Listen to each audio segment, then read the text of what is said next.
When you are a large homeschooling family, the kitchen gets a lot of use. You have breakfast, lunch, dinner, plus snacks, and whoever's going into the kitchen and making themselves something throughout the day causes a lot of chaos and a lot of things going wrong or having to be put back in order throughout the day. And so today I want to talk to you about creating a kitchen workflow that not only helps you to get things done in the kitchen, but will also help your children to know the order of things and to be able to help out more with the kitchen chores, with the meal chores, and with the plans that you have for getting breakfast, lunch, and dinner on the table every single day. Hello, friends. Welcome to the Raising Arrows podcast. I'm Amy Roberts from raisingarrows.net, and this is episode number 172, Creating a Kitchen Workflow. Now, before we go on any further, I want to talk to you about a new resource called Write Stories by Scriptive. It's an online platform that uses children's book illustrations to inspire your child to write creatively. They take the pictures and they come up with their own stories. It's so much better than having a blank page to stare at and asking your child to come up with something just out of their heads. Using the illustrations gives them a starting point, a jumping off point that will inspire your children to create beautiful stories that are encouraging to them and entertaining to you. In fact, my son just recently did a story on the Write Stories platform about the turtle and how he got his shell, and he made the entire thing rhyming. And it was hilarious. I enjoyed it so much, and he enjoyed writing it. My kids beg to do their Write Stories by Scriptive lessons. There are some pretty amazing features on it as well, like a voice to text for kids who are not quite old enough to be writing their own stories, but they can speak them and it writes it down for you. There are customizable assignments, there's an interactive parent dashboard, and it is really an ideal creative writing platform for the K through 8 ages. But to be honest, I think you could definitely use it for even older children who are maybe struggling with coming up with stories and need help with their writing skills. Definitely try Write Stories by Scriptive today and watch your children's imaginations soar. As I was preparing for this podcast, I was thinking back throughout the years of how I've handled the kitchen. And I am ashamed to say that my kitchen skills leave much to be desired.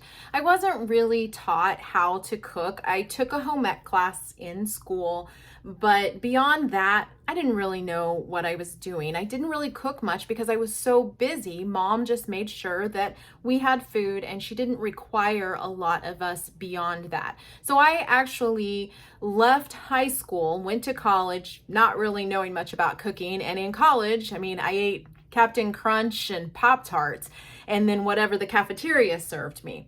And then I got married a year later and I really didn't know what I was doing. I was feeding my husband the best I could out of the cookbook that I had gotten for a wedding present, but I really had no idea what I was doing. I didn't understand any of the cooking terms. I had no familiarity with the kitchen at all, with appliances, with any of that. And in fact, my mother-in-law asked me to make mashed potatoes for Thanksgiving dinner, and I ended up passing it off to my sister-in-law so that I could watch her make them and learn without letting anybody know that I had no idea what I was doing. And that was kind of the beginning of my kitchen journey. And I've just learned from there. I've done the best that I can. I'm still very much a recipe follower. I have learned to venture out and add new things in and change things up. But I still am not super confident in my kitchen skills. And that is one reason why you won't see me cooking a lot on the YouTube channel, because I am just not a lovely cook. I don't cook neatly. I am messy. I am forgetful. I am easily distracted. And so for me, cooking on camera is a nightmare. So what little you do see of me cooking on camera is usually kind of hilarious and kind of messy. But that said, I still have to cook. I still have to put food on the table 3 times a day, plus have some sort of snack for these kids.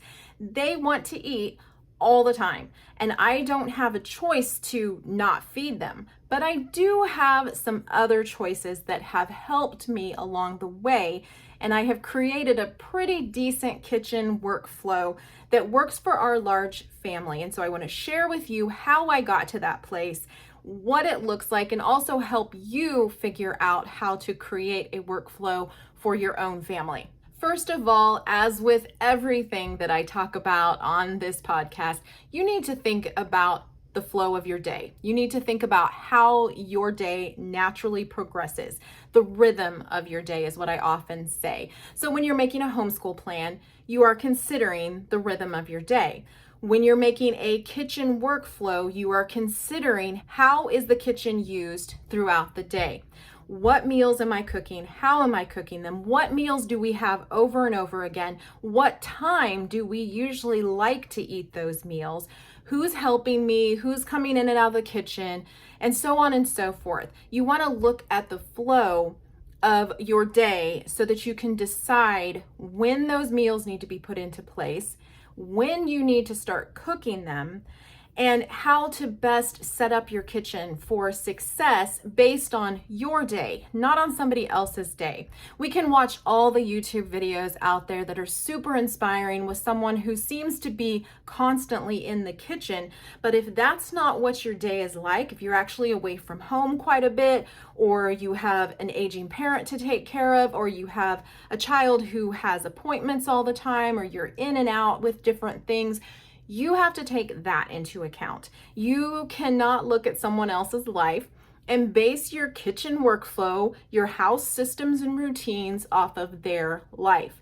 You have to figure out your own life, work with the set of circumstances that God has given you, and create something that works from there. You will be much happier if you stop comparing yourself with someone you saw on YouTube who has a totally different life from you, and start working with the life that you actually have been given. So think about, when do you normally eat your meals and who is there for those meals? I know as my kids have gotten older, there's less people around the table.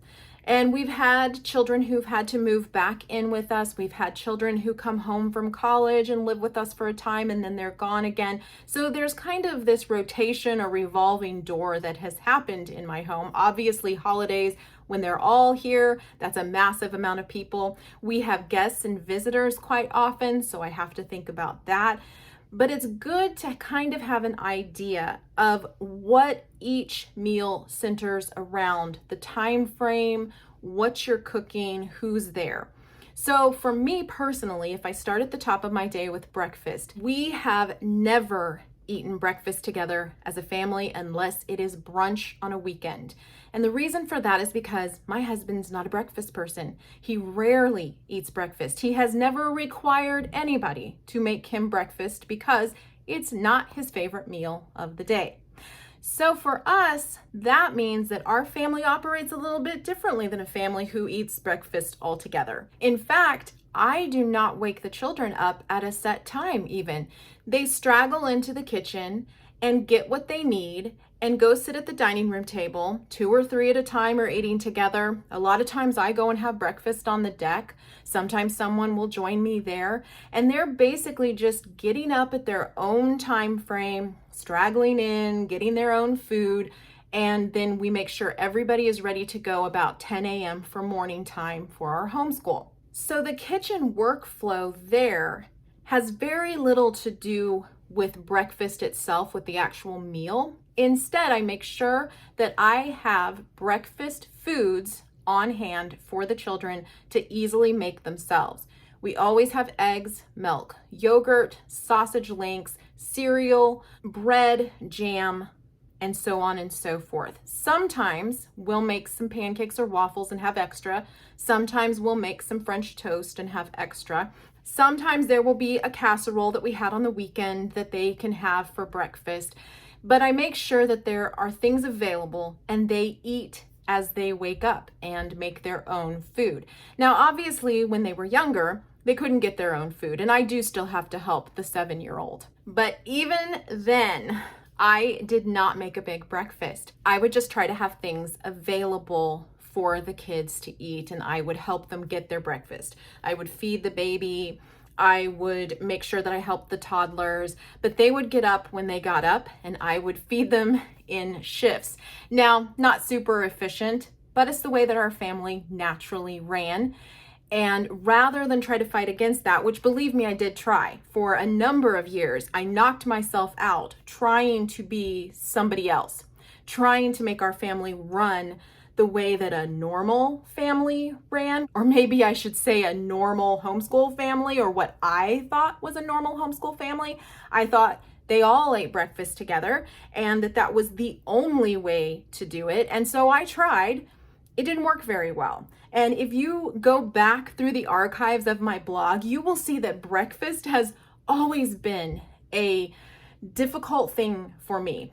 And the kitchen itself has always been a difficult thing for me. It is probably the biggest issue I have with the way that my home runs has been my kitchen. And a lot of that has to do with the fact that I have tried to be somebody else.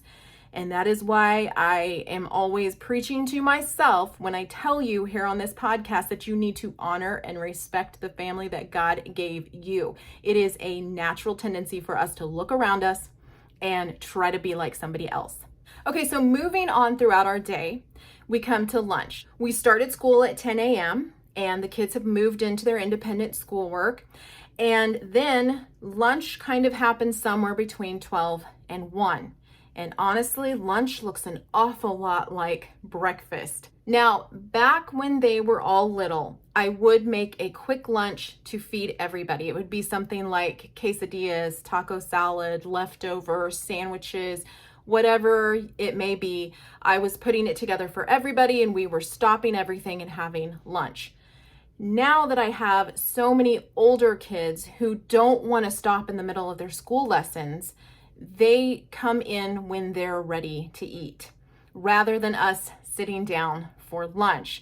And I know some of you are probably gasping right now because do we ever sit down and eat a meal together? Isn't that supposed to be the epitome of family time?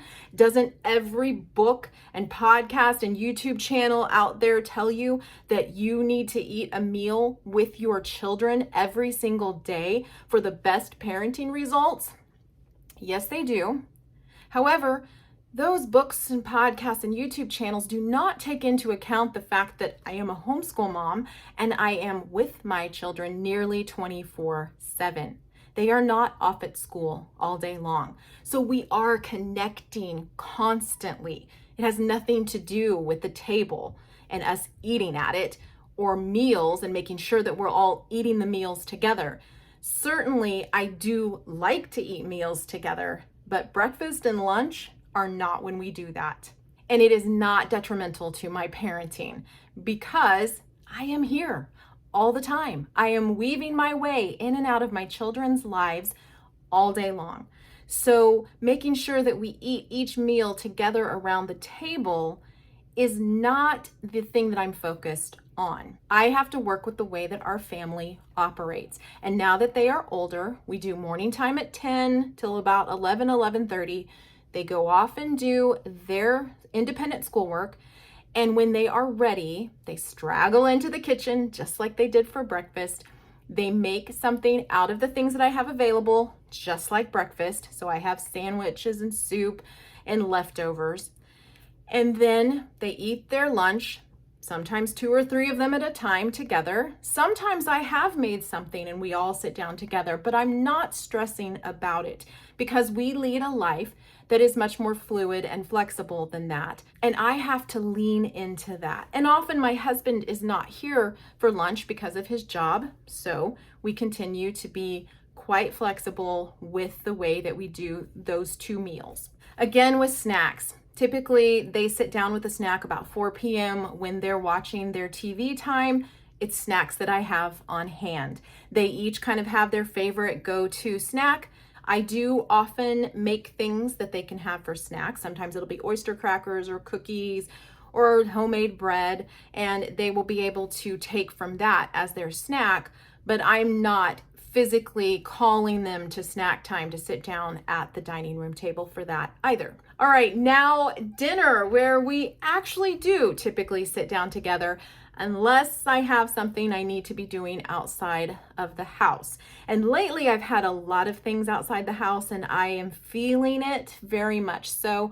I feel like I need to be home a little bit more, so I am working on transitioning out of some things that I said I would do, that I need to tell people, I'm sorry, I can't participate in this anymore. But that's a work in progress. As your kids get older, you will find that the freedom you have to do things outside the house can actually become almost suffocating because there's so many options now, and you can almost find yourself gone from the house all the time because you don't have the excuse anymore of having small babies, toddlers who need you.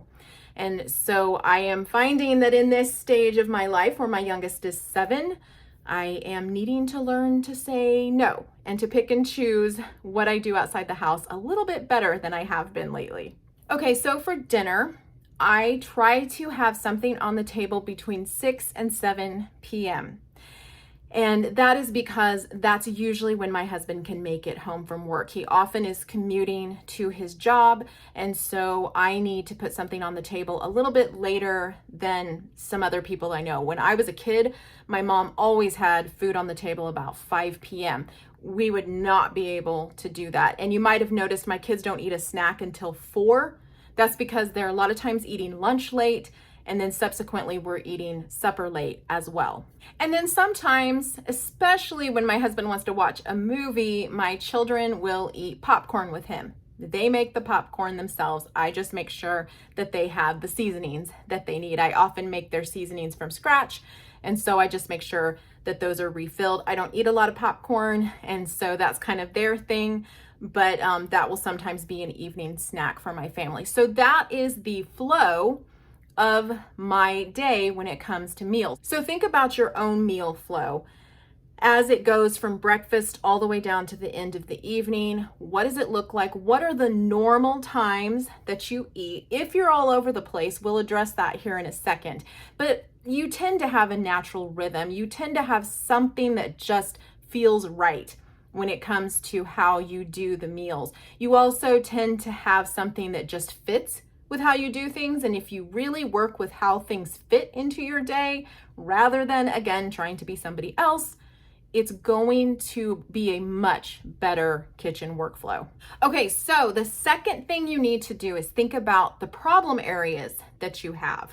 One big one for me for years was that I kept forgetting to start dinner.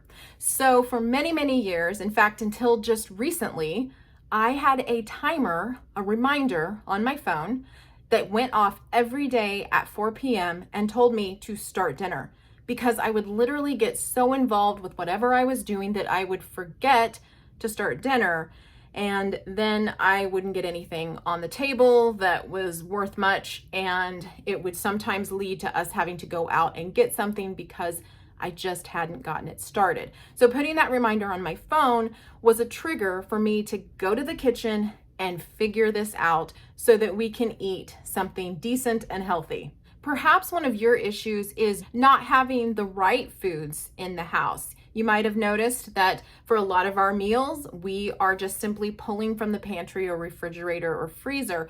We have things on hand. The reason we have things on hand is because years ago I made a master grocery list, which is continually evolving, but it is my go-to list that I take inventory from the pantry from.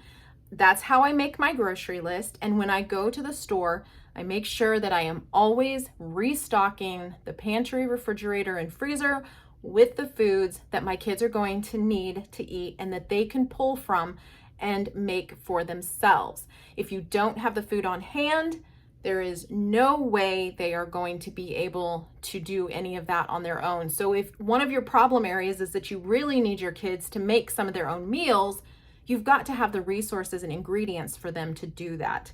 Now, we are an ingredient household versus a prepackaged food household. We do have a few things that are prepackaged. Occasionally, I buy cereal. Occasionally, I buy sausage links. But a lot of times, they are eating homemade yogurt or yogurt that I have bought from the store.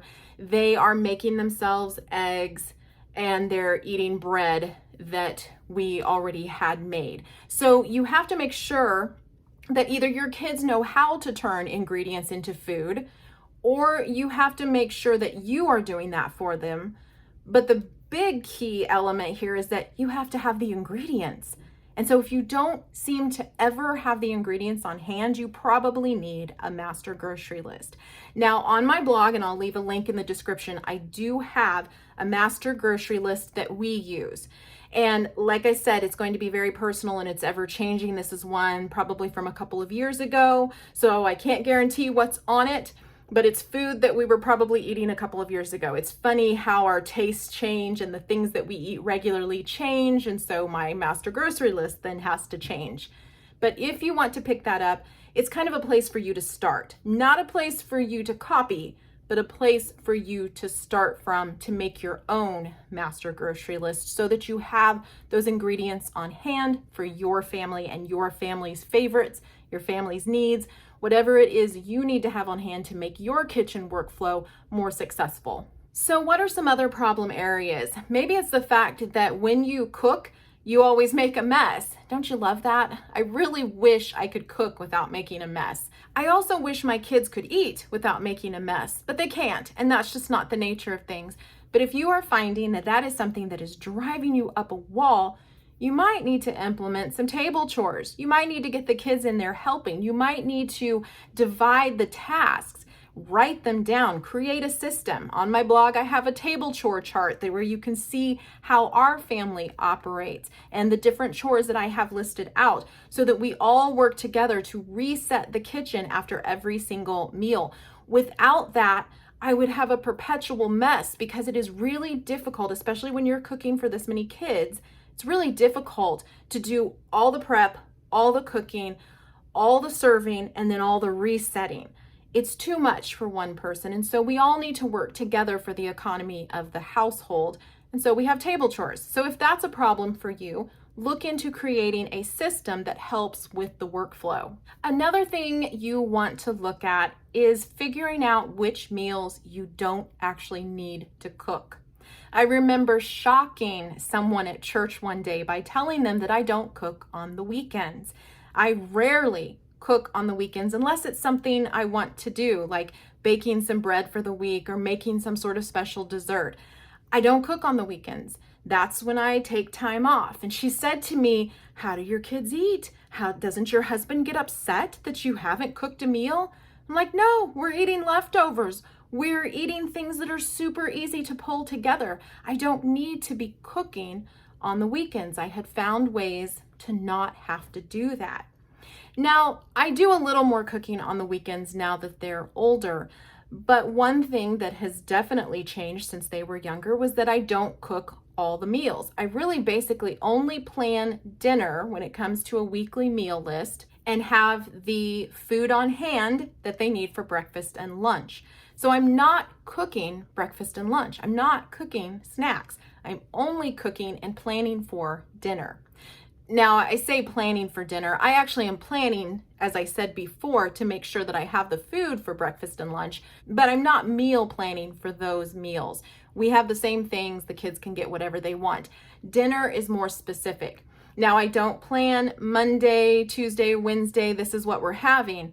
I literally make a list of 5 meals per week, and I put them on whatever day they fit as I'm going along. I pull the meat out of the freezer.